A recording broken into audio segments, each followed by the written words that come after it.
సందేహపడలేదు, వెనుకాడలేదయా,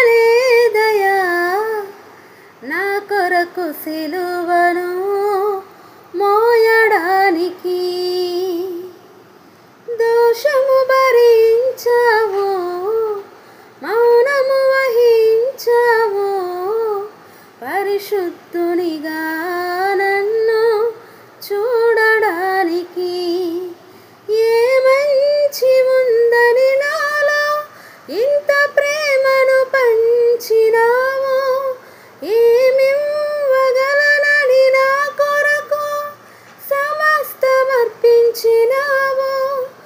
ఏ మంచి ఉందని నాలో ఇంత ప్రేమను పంచినావు, ఏమివ్వగలనని నా కొరకు సమస్తమర్పించినావు. నీ ప్రేమకు నీ త్యాగముకు దాసోహమైనాను, నీ ప్రేమకు నీ త్యాగముకు దాసోహమై